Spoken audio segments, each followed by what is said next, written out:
ఇప్పటికి 38% పెరిగిందని కాస్ట్. ఇంకొక పక్కన ఐడిల్ ప్రాజెక్టు వల్ల 3,000 కోట్లు, వ్యవసాయానికి నీరు అందకుండా పోయిందాని వల్ల ఒక 45,000 కోట్లు. ఇవన్నీ కూడా ఆపర్చునిటీ కాస్ట్లో జిఎస్డిపి, రైతుల ఆదాయం మొత్తం తగ్గిపోయే పరిస్థితి వస్తుంది. ఒక ప్రాజెక్ట్ వస్తే ఏ విధంగా లాభాలు వస్తాయి, ఏ విధంగా జిఎస్డిపి పెరుగుతుంది, ఏ విధంగా పర్సనల్ ఇన్కమ్ పెరుగుతుంది అని ఒక ఉదాహరణ. ఆ రోజు కావాలని చెప్పి మాట్లాడింది అవినీతి జరిగిందని. అవినీతి జరిగిందని ఎంక్వైరీల మీద ఎంక్వైరీలు వేశారు. ఎక్కడా వీళ్ళ మనుషులను బంధువుని పెట్టుకున్నాడు, కానీ ఎక్కడా ప్రూవ్ చేయలేకపోయాడు. కడాన కేంద్ర ప్రభుత్వం కూడా పార్లమెంట్లో చెప్తూ ఎలాంటి అవినీతి జరగలేదని చాలా స్పష్టంగా సమాధానం చెప్పి ఢిల్లీ హైకోర్టు కూడా అఫిడవిట్ వేసినప్పుడు చాలా స్పష్టత ఇచ్చారు. దీంట్లో ఏమాత్రం అవినీతి జరగలేదు, చాలా స్పష్టంగా క్లియర్గా ఉందని చెప్పి చాలా క్లియర్ సర్టిఫికెట్ ఇచ్చే పరిస్థితికి వచ్చారు. అంటే ఒక వ్యక్తి పిచ్చి కుక్క అని అరిసి మంచి కుక్కను చంపేసినట్టు ఒక మంచి ప్రాజెక్ట్ని అవినీతి జరిగిందని నెపం పెట్టి ప్రాజెక్ట్ని మొత్తం కూల్చేసే పరిస్థితికి వచ్చాడు. ఒక దుర్మార్గమైన చర్య ఇది. ఇది చూస్తే చాలా ఆవేదన, బాధ, ఓసారి ఇరిటేషన్, కోపం కూడా వస్తుంది. 5 ఏళ్ళు కష్టపడ్డాం, కష్టం మొత్తం బూడిదలో పోసిన పన్నీరైంది. కనీసం అప్పుడు ఒక స్పష్టత ఉంది.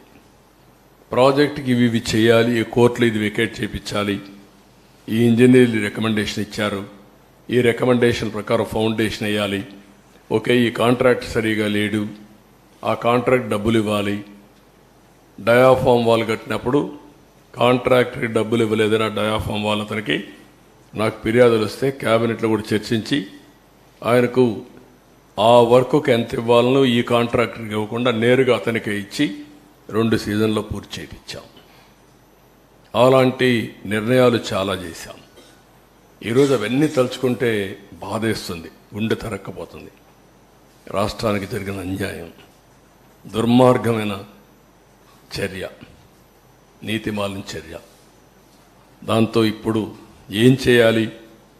ఒకసారి అయితే గడ్కరీ, ఇప్పుడు కూడా నాకు జ్ఞాపకం, దీపావళి అనుకుంటాను, పండగ రోజు ఆయన ఇంటికి పోయాను. నేను అమెరికాకు పోతూ ఆయన ఇంటికి వెళ్ళి రిక్వెస్ట్ చేసి తర్వాత అమెరికాకి వెళ్ళాను. ఒకసారి గడ్కరీ, అదే మాదిరిగా అరుణ్ జైట్లీ ఫైనాన్స్ మినిస్టర్, ఇద్దరు ఉండి ఒక తెల్లవారితో నాకు సాయంత్రం మీ ప్రాజెక్టులో అన్నీ ఓకే కానీ ల్యాండ్ ఎక్విజిషన్కి సంబంధం లేదు, మాకేం సంబంధం లేదన్నారు. నాకు అప్పుడు ఆశ్చర్యం వేసింది. ఎట్లా అంటారా మీరు? Land acquisition part of project, ఇది ప్రాజెక్టులో ల్యాండ్ ఎక్విజిషన్ లేదంటారు, మీరు పునరావాసం లేదంటారు, పునరావాసం ల్యాండ్ ఎక్విజిషన్ లేకుండా ప్రాజెక్ట్ అయిపోతుందా అని రాత్రంతా స్టడీ చేసి ఆఫీసర్లందరినీ రాత్రంతా మేలుపెట్టి తెల్లవారికి ఒక నోట్ తయారు చేసి మళ్ళా నేను గడ్కరీ దగ్గరికి వెళ్ళి అదే మరి అరుణ్ జైట్లీకి వెళ్ళి, నువ్వు సుప్రీంకోర్టు లాయర్వి, నువ్వు అర్థం చేసుకో, నువ్వే చెప్పు, ఒక ప్రాజెక్ట్ నేను యాక్ట్ చెప్తున్నా, నేను ఆర్గ్యూ చేసిన తర్వాత ఆయన కూడా ఇంకేం మాట్లాడకుండా నువ్వు చెప్పింది రైట్ అనే పరిస్థితికి వచ్చాడు. అంటే ఎంత కష్టపడ్డాం, ఎంత శ్రమపడ్డాం, ఏ విధంగా ఒక్కొక్కరిని కన్విన్స్ చేశాం, ఎన్ని అవరోధాలని స్టెప్ బై స్టెప్ దాటుకుంటూ వచ్చాం, ఏ విధంగా పూర్తి చేసినాం అనుకున్నప్పుడు ఇప్పుడు జరిగింది చూసి చాలా బాధేస్తుంది. రాష్ట్ర ప్రజలందరూ అర్థం చేసుకోవాల్సిన అవసరం ఉంది. ఈ ప్రాజెక్ట్ని పూర్తిగా సర్వనాశనం చేయడానికి వైఎస్ఆర్ కాంగ్రెస్ పార్టీ అహంభావంతో జగన్ చేసినటువంటి దుస్సాహసం, నేను ఆ వర్డ్ వాడుతున్నా, దుస్సాహసం, దాంతో ఈ విధంగా ఏ పరిస్థితి వచ్చింది. అందుకే నేను ఒక మాట చెప్పాను, అర్హత లేని వాళ్ళకి అధికారం వస్తే ఇవే జరుగుతాయి. ముఖ్యమంత్రిగా కాదు, రాజకీయాలకే అర్హత లేని వ్యక్తులు, అది ప్రజలందరూ అర్థం చేసుకోవాల్సిన అవసరం ఉంది. ఒకరిద్దరు వచ్చి ఆంబోతుల మారిగా మాట్లాడచ్చు, మమ్మల్ని విమర్శించవచ్చు, అది కాదు ఇక్కడ ఇష్యూ. ఎవడైనా సరే, బుద్ధి జ్ఞానం ఉండేవాడు ఎవడైనా సరే ఆలోచించాలి. మాట్లాడితే కాఫర్ డ్యామ్ కాఫర్ డ్యామ్కి డయాఫామ్ వాల్కి వ్యత్యాసం తెలియని వ్యక్తులు, ఎక్కడ కాఫర్ డ్యామ్ ఉందని ఎత్తుక్కునే వ్యక్తులు, ప్రాజెక్టు తిరిగిపోయి కాఫర్ డ్యామ్ ఎక్కడుంది అని ఎత్తుక్కునే వ్యక్తులు అన్నమాట. అన్ని ప్రాజెక్టులు కాఫర్ డ్యాములు ఉన్నాయి అని మాట్లాడే వ్యక్తులు ఇది కట్టలేదు అది కట్టలేదు అంటారు. సిడబ్ల్యూసి, గవర్నమెంట్ ఆఫ్ ఆంధ్రప్రదేశ్ అందరూ కూర్చొని ఈ ప్రాజెక్ట్ని పూర్తి చేయాలంటే, తొందరగా పూర్తి కావాలంటే ఈ పనులన్నీ కావాలి అని ఒక పద్ధతి ప్రకారం అట్ వన్ స్టేజ్ చాలా చర్చలు జరిగాయి.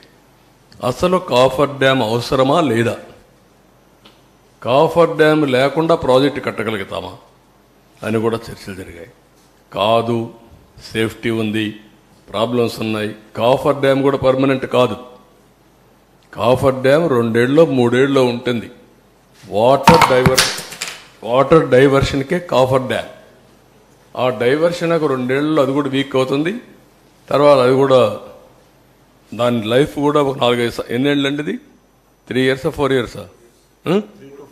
3 to 4 years అంతే. కాఫర్ డ్యామ్లో 3 to 4 years. అంత లోపల డయాఫామ్ వాళ్ళు వేసుకుని దానిపైన ఈసీఆర్ఎఫ్ కట్టి మొత్తం పూర్తి చేస్తే స్టెబిలైజ్ అయిపోతుంది ప్రాజెక్ట్. ఇది బాధాకరమైన సంఘటన. అందుకే ఫస్ట్ పేపర్ అతి సున్నితమైన ప్రాజెక్ట్, రాష్ట్రానికి జీవనాడి. ప్రజలకి ఈ ప్రాజెక్టు పూర్తయింటే చాలా సౌత్ ఇండియాలో నీటి సమస్య అనేది లేకుండా చేయడమే కాకుండా వేరే రాష్ట్రానికి మనం నీళ్ళు ఇచ్చే పరిస్థితి వచ్చేది. అటు తమిళనాడుకు తాగునీరు కానీ, ఒకవేళ తెలంగాణకు నీళ్ళు ఇచ్చే పరిస్థితి వచ్చేది. నేరుగా నాగార్ సరస్సు తీసుకుపోగలిగితే లెఫ్ట్ మెయిన్ కెనాల్ ద్వారా గ్రావిటీతో తెలంగాణకు నీళ్లు వస్తాయి. ఒకప్పుడు తెలంగాణలో నేను ముఖ్యమంత్రిగా ఉన్నప్పుడు మీరు చూస్తే లెఫ్ట్ మెయిన్ కెనాల్ నల్గొండకు వచ్చి, ఖమ్మానికి వచ్చి, ఇక్కడ తిరువూరుకు వచ్చి, అక్కడి నుంచి నూజివీడుకు వచ్చి ఈ తింతలపూడి వరకు ఈ ఏరియా అంతా వచ్చేది, నూజివీడు వరకు వచ్చేది. నేను ఒకేసారి డిఎస్పీలని, ఆర్డీఓల్ని మొత్తం ఎస్కార్టింగ్ పెట్టి వాటర్ పుష్ చేశాను. ఒక్కసారి నీళ్లు తీసుకురాగలిగాను. దానికి కౌంటర్గానే ఈరోజు చింతలపూడి ప్రాజెక్టు పెట్టాం. లెఫ్ట్ మెయిన్ కెనాల్కి వచ్చే ఆయకట్టు అంతా కూడా చింతలపూడి లిఫ్ట్ ఇరిగేషన్ ద్వారా ఇవ్వాలని. ఇది ఆ రోజు కూడా ఇక్కడనే ఏదైతే వైకుంఠపురం ప్రాజెక్టు కట్టి తద్వారా నీళ్లను అక్కడ తీసుకొచ్చి నాగార్ సాగర్ రైట్ మెయిన్ కెనాల్కి ఇస్తే తద్వారా ఆ ప్రాజెక్ట్ వల్ల మొత్తం నాగార్ సాగర్లో ఆయకట్టు అంతా కవర్ అవుతుంది. ఆ నీళ్లు శ్రీశైలం నిలబెట్టి రాయలసీమకి ఇవ్వచ్చని చాలా మొన్న కూడా మీకు అందరికీ చాలా ఎడ్యుకేట్ చేశాను నేను. అల్టిమేట్గా రాయలసీమ బాగుపడాలంటే నల్లమలై ఫారెస్ట్లో ఒక టనల్ తీసుకొని ఎక్కడైతే బనకచర్ల హెడ్ రెగ్యులేటర్ దగ్గర తీసుకుపోతే రాయలసీమ గేట్వే అవుతుంది. నవేడేస్ పెద్దగా టన్నల్స్ కూడా పెద్ద సమస్య కాదు. రోడ్ టనల్స్ కొడుతున్నారు, రైల్వే కొడుతున్నారు, అన్నీ వస్తున్నాయి. ఇది ఓవరాల్గా ఇది నా బాధ, ఆవేదన. ఓసారి చాలా తపనిస్తుంది, చాలా కోపం వస్తుంది, ఇరిటేషన్ వస్తుంది. అయినా కూడా ఇది సరే, వీళ్ళ ప్రకటనలు అది వినాల్సిన పిల్లలు కూడా మీరు చాలాసార్లు విన్నారు.